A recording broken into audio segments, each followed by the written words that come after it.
Hello everyone, this is Arkady from JoyT5. Today we're going to do a quick demo of a YardHoe YH12. This is a 1-ton gasoline-powered excavator. It is made by Rippa Excavator Factory, and it's the same as a Rippa R319 model.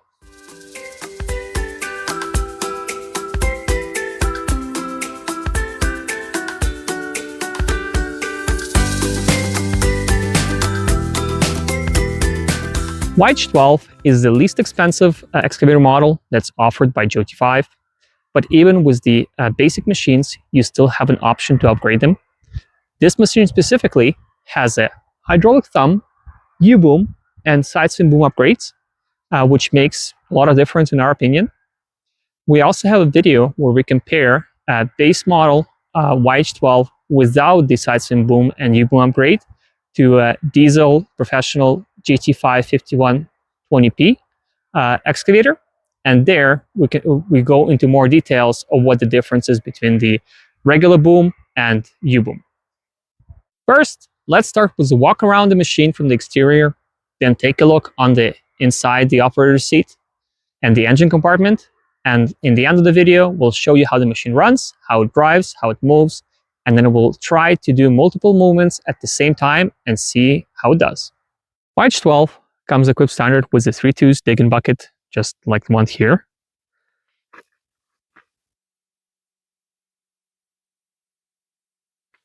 As an optional attachment, we also offer mechanical quick hitches, which can be put between the arm and the bucket to speed up the bucket changes. We have a separate video where we demo the mechanical and hydraulic quick hitch options on a 2-ton excavator. They work in the same way on the 1-ton excavators as well. Next, we have our hydraulic thumb. It is an upgrade option, and it includes this part with a mount, cylinder, the thumb, extra hose, and a 3-way valve. Standard machines come just with a 2-way valve, so it just would be on and off, while here you have a selector to send the hydraulic flow to the thumb or to the auxiliary, for example, if you want to use an auger or a braking hammer or a tilt bucket. Next, we have our U-boom. It is an upgrade. It has thicker cast steel mounting points on the top and on the bottom. Also, as you see, your hoses run inside the boom to add you extra protection in case you work in a bush. And the most important thing is that your boom cylinder is on top of the boom. What it does, it adds you an extra level of protection if, let's say, you're going to pick something up with your thumb, curl it too close, and you're just going to hit it here, which is not going to be a big deal. It's just a piece of steel. You're not going to damage it. On the classic machines or with a regular boom, your cylinder would be over here. And then if you will bring something too close to it, you can actually damage the cylinder and it will be a repair bill. Third upgrade on this machine is the side swing boom. You can see it over here. On the other side, we have hydraulic cylinder, which will be able to tilt the boom to the left and right without moving the cap. That option is necessary if you need to dig along the wall or foundation, as it will put your bucket in line with your tracks. Later in the video, we'll show you how it looks.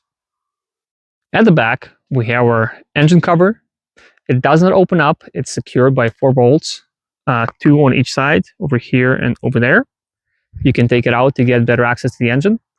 Also, it is just an engine cover. It's not a counterweight, and it's sheet metal. Also, you can access the engine from the top.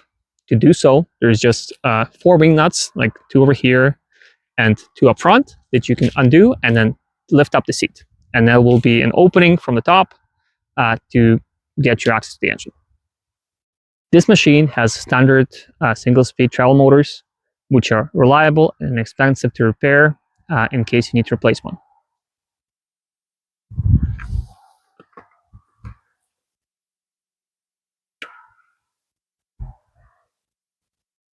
Over here, we can also take a look at the side swing boom cylinder.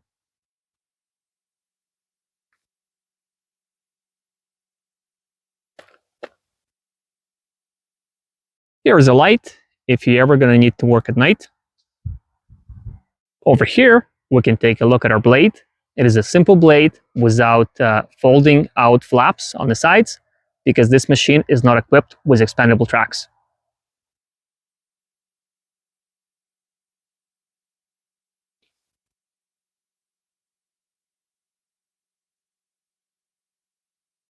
Through this ventilation vent, you can see our gear hydraulic pump, and the brand of the pump is Parker, which should be widely available in North America.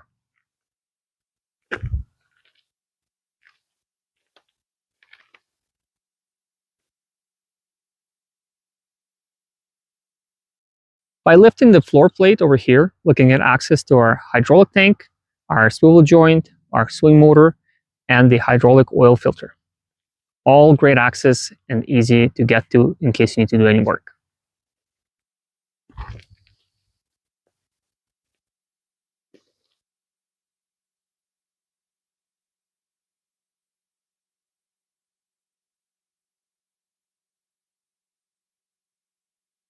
Now, let's take a look in the interior features. Over here, we have our fuel gauge, and it's also coupled with a cup for the gasoline tank. Here's our voltmeter for the battery and our battery switch. You can take out the key, and then when you need to use it, you can just push it in and twist. Now machine is powered up. On the right side, we have our choke for the gasoline engine. We have our throttle, hours meter, our light switch, and the ignition key.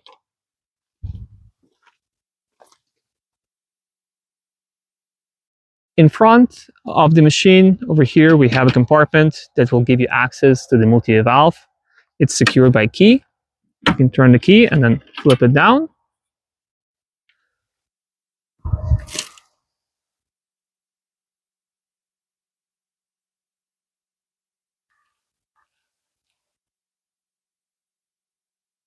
Now, let's take a look at our controls. We have two pedals, one on each side. The pedals can flip up if you're not planning on using them. And left pedal is responsible for a blade. The right pedal is responsible for a hydraulic thumb. These two joysticks are regular excavator controls, where your cab rotation is on left, left, right. Your arm forward and back would be this joystick forward and back. And then on the right-hand side, your left and right will be curl, and then forward and back will be lifting of your boom. These two levers are for your tracks. Right one controls the right track, left one controls the left track. There are lots of comments on the internet about one-ton gasoline machines where people say that they're too jerky, they cannot do multiple movements at the same time, they're hard to operate. Well, let's see for ourselves. Let's see what this machine can do. Just keep in mind that it is a Rippa machine, which is of a higher quality than some of the other machines available out there. To start the machine, first, we got to make sure that our battery switch is on. It is on. Then we'll pull out the choke. And now we're just simply going to turn the key. Get started. We'll pull the choke back in. Okay, first we're going to lower our blade to get more stability.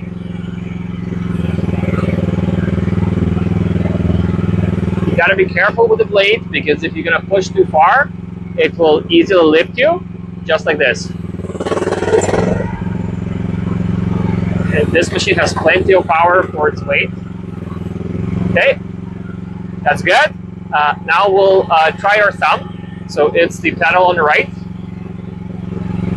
And again, you can be very smooth or jerky with it.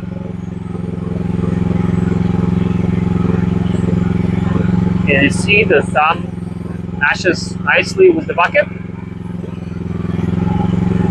And now we'll lift the thumb.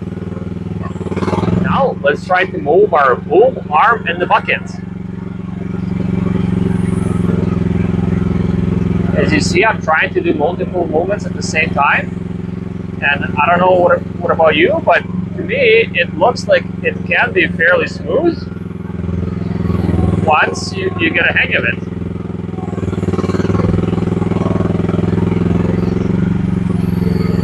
Again, multiple movements.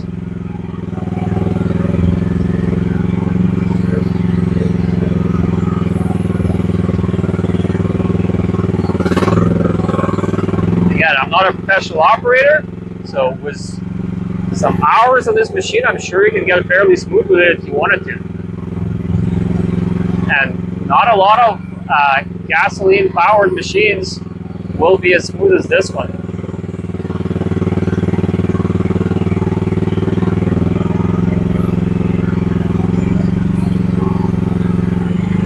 let's try to rotate the cab, and let's try our side swing boom. So to rotate the cab, it's this lever, left and right.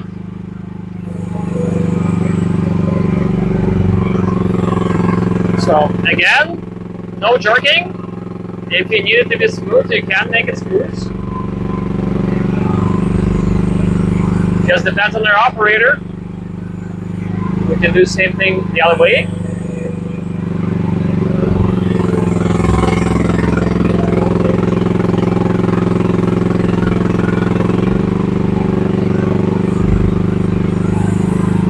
Okay.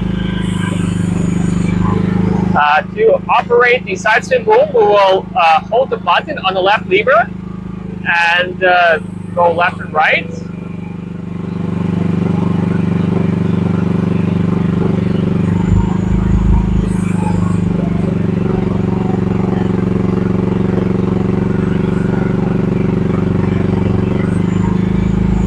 Now we will turn the cab. Our bucket's going to be in line with the tracks. And if you need to dig along the foundation, you can do this.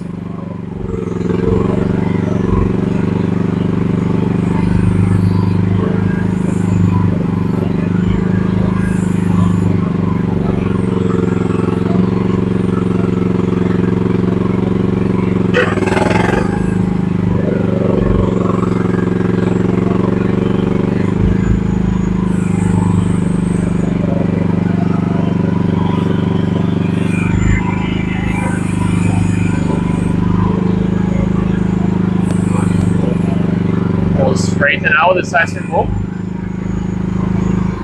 Now let's try driving the machine. So first we're going to lift our blade. Okay, blade is up. And then let's use our levers. Go forward. So you can make it smooth if you need to. Well, actually, you know what? It is a bit jumpier when you need to drive it. So let me see if I can try to drive it smoothly.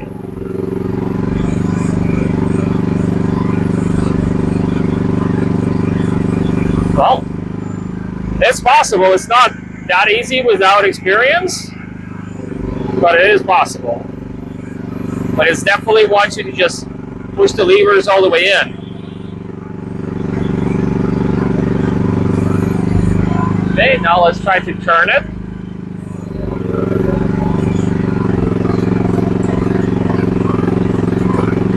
Yeah, definitely more jerky when you try to drive it.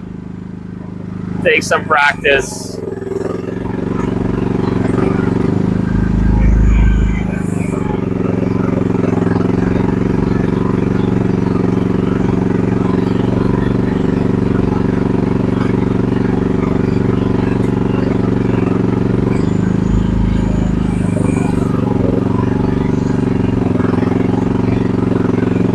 Oh, here, I'm getting a hang of it.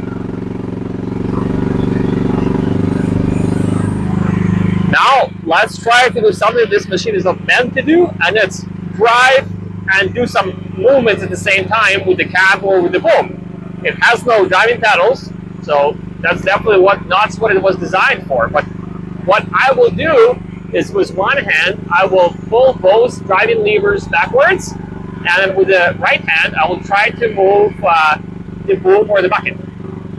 Let's see how it does. Okay, we're driving. Now let's try to move the boom. So it seems like, okay, the boom doesn't go up. It can only come down when you drive. What about the bucket? The bucket works, but when you curl the bucket up, it definitely slows down the machine. Okay, now I will drive with my right hand, both levers forward, and then try to turn the cab left and right. I will put the throttle actually all the way up, just to give the most power to this machine I can get. Hey, let's give it a try.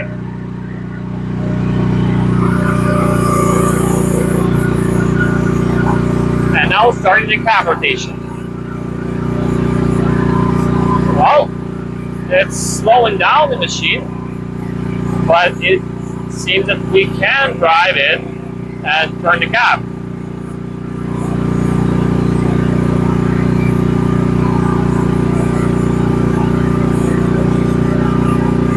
And same thing we can do with the arm. YardHoe YH12 is a great budget machine for somebody who's looking to use it around their acreage or their house. But also JoyT5 offers a full selection of commercial grade machines with the diesel engines. So if you're going to have any questions about our excavators, skid steers, wheel loaders, and other equipment, please visit JoyT5.com or give our Canadian and US dealers a call. As usual, thank you for watching, like and subscribe.